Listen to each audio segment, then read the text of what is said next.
Hey guys, welcome back to CLOWNFISH TV. This is Kneon, and I guess we're going to do kind of a daily dose of dismal Disney. Disney Plus is not off to a good start in terms of security.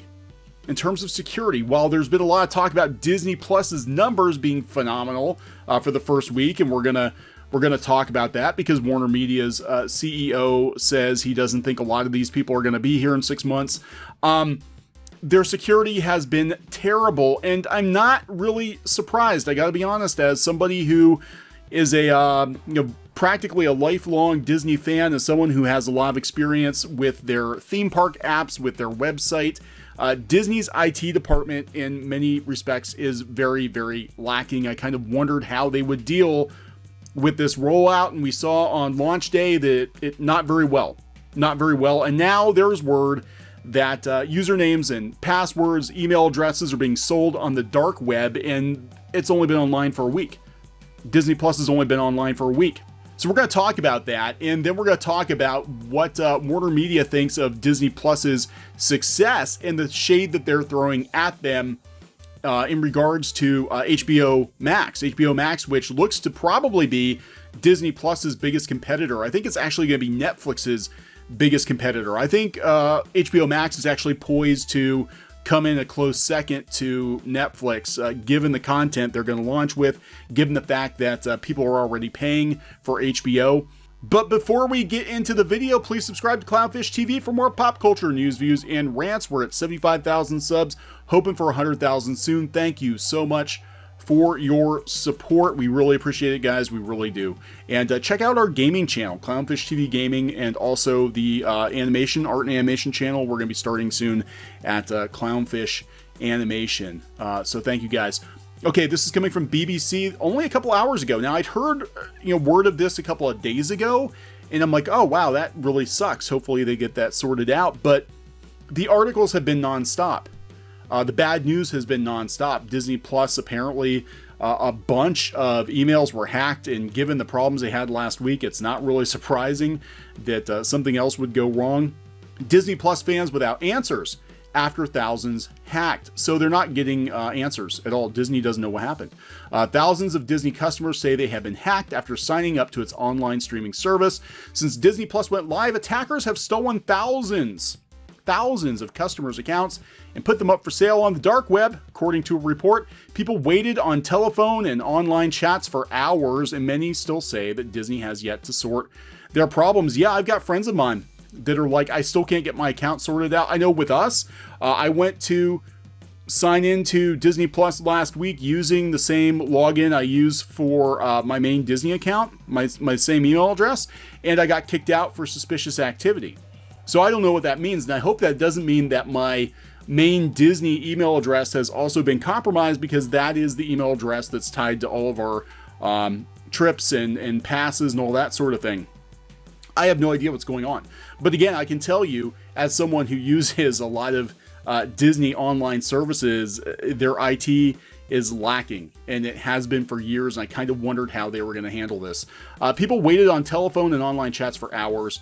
Many still say that Disney has yet to sort their problems. The firm says it does not believe its systems have been compromised. Well, sorry, just because you don't believe it doesn't mean it's not true. Disney takes the privacy and security of our users' data very seriously, and there's no indication of a security breach on Disney Plus, a spokesman said.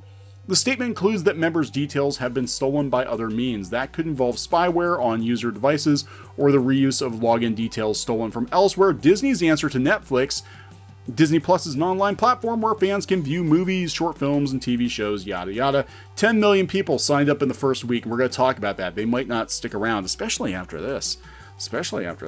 Disney Plus has not launched in the UK, but it's available in the US, Canada, and the Netherlands. Dark web. On the 12th of November, its first day live, people had technical problems and many complained on social media. We were among those people. We could not even get on to Disney Plus until late afternoon, and we had been trying since morning to get on. Others said they were locked out of their accounts, and since they contacted Disney, they have not heard back. Doesn't surprise me. I don't think Disney was prepared for this. According to an investigation by ZDNet, thousands of user accounts went on sale on the dark web Only hours after the service launched, hackers were selling Disney Plus accounts for as little as $3.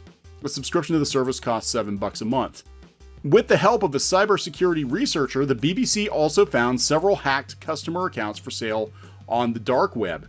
Thousands of these stolen accounts show what kind of subscription the person signed up with and when it expires. Customers say they saw their emails and passwords changed. I have not seen that.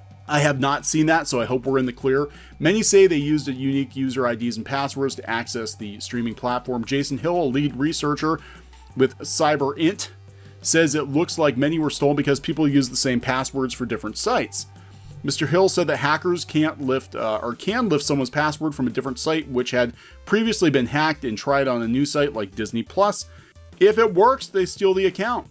Whilst many may consider having a unique password for each online service to be difficult, password managers simplify the process and allow you to generate and securely store unique, difficult to guess passwords. He said, the streaming service does not have two-factor authentication. That is something they need to work on. This is when a separate password is sent upon login to verify an account identity. Yeah, you always, same with YouTube. You want to have two-factor authentication. If you run a YouTube channel or you've got Gmail, you want to make sure you have that turned on because it makes it that much harder to steal your stuff. Others are concerned because they can't use their Disney Plus login to access other products the company provides, like the Disney Store and its recreation parks. It's a huge security issue. All Disney accounts are linked together, so they have the same password. This means a hack on one is a hack on all. Spending the morning on the phone with Disney Vacation Club. Got access back to DVC and DisneyWorld.com, but not Disney Plus. Yeah, I used the same email address that I used for access to the theme parks, thinking Disney was going to link all that stuff up, and I actually got like a fraud alert that I was trying to enter a fraudulent email, and I had to get that sorted out before we could even log in. So the online streaming service was hit by technical issues on the first day. People took to social media to complain, because that's what it's there for. Complained that their pre-ordered streaming service did not work and they faced long waits for customer service. The company said in a tweet it had an overwhelming response and apologized. Yeah, they do this every time they launch a deal, every time they launch a new app. Like, Disney just doesn't understand. I don't think Disney understands the internet. I'm going to be completely honest. I really don't think they understand the internet at all. I really don't. Again, their apps go down all the time. Their website, if you've been to Disney.com or Disney World's website, you'll see the Stitch eating the page message more often than not. I don't think they really understand how all this stuff works. Oh boy. So they're crowing that Disney Plus could reach 60 million to 90 million subs earlier than expected. Not if they quit because of this, but okay, it's good to be optimistic. Again, though, they bring up, Variety brings up all the snags with the rollout, and does mention that Disney Plus did have a 7-day free trial, and some people are getting Disney Plus for free, but of course they're going to count those as subs. Warner Media's CEO, the chief, John Stankey, complimented Disney's streaming debut on Monday, but said it's just as important for streaming services to keep viewers from canceling their subscriptions as it is for companies to get off to a hot start. Yeah, he's like, how many of those 10 million customers are there going to be in 6 months? And that is a very good question, because if Disney Plus can't bring the boom, if we have to wait 2 or 3 years for Marvel content or whatever else that they're promising after The Mandalorian is over, are people going to stick around? That's a really good question. I don't know if they are. I mean, for us, I think it's worth it personally. And I've said this before, because of the access to the vaulted content.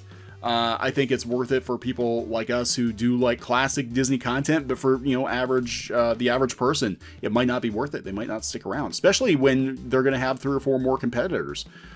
So the bigger trick here for most of these streaming services, according to John Stankey, is how many of those 10 million customers are there in 6 months?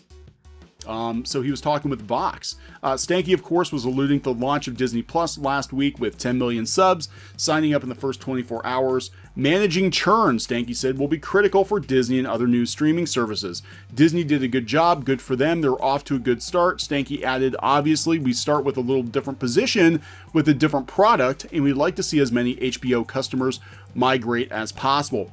And I want to talk about this because I think they're going to do it. I think the great conjunction is going to happen, and HBO is basically going to combine all of their streaming platforms, all of the Warner streaming platforms into one. I really think this is going to happen. So Warner Media is set for a spring launch of HBO Max, the new streaming service, at $15 a month. HBO Max will feature programming centered around HBO, Warner Brothers, New Line, DC, CNN, TNN, TBS, True TV, The CW, Turner Classic Movies, Cartoon Network, Adult Swim, Crunchyroll, Rooster Teeth, and Looney Tunes. These are the ones you have to watch for people who watch this channel. Cartoon Network, Adult Swim, Crunchyroll, and Rooster Teeth. And yes, they've got new Adventure Time coming. They've locked down South Park. They've locked down Rick and Morty. Crunchyroll, I think this is where High Guardian Spice is going, and we do know for sure that Genlock Season 2 is being paid for by HBO. That's going to launch on HBO Max before Rooster Teeth first, which is pissing some people off, understandably. These include the rights to classic sitcoms like Friends, which was a huge performer on Netflix, The Fresh Prince of Bel-Air, which had previously not been available on any streaming service. I didn't know that. You can watch it anywhere. And Pretty Little Liars. Stanky mentioned multiple times that Warner Media is focused on migrating its current HBO Now and HBO Go customers to HBO Max. He said the pitch should be easy considering Max's $15 price tag is exactly the same as the current streaming options. Here's what I think is going to happen. Because yeah, HBO, if you do an add-on with HBO Go or whatever, if you've got, like in our case, we have Hulu, to add HBO Max, or HBO Go to that, it's $14.99 a month. So there's no difference between regular HBO and HBO Max. They said the pitch should be easy, considering the $15 price tag is the same, and it will offer twice as much content. Now, I think what's going to happen, and I've said this before, I think what's going to happen, given that AT&T is mercilessly cutting things, I think they're going to take all of these standalone streaming services that they have, Cartoon Network and Adult Swim and Crunchyroll and Rooster Teeth and DC and all of this stuff, and I think they're going to basically push everybody over to HBO Max. I could totally see them doing something like, hey, you're already subscribed to Crunchyroll, tell you what, for the same price that you're paying for Crunchyroll, we'll give you a year of HBO Max. We're going to put all the Crunchyroll content over there.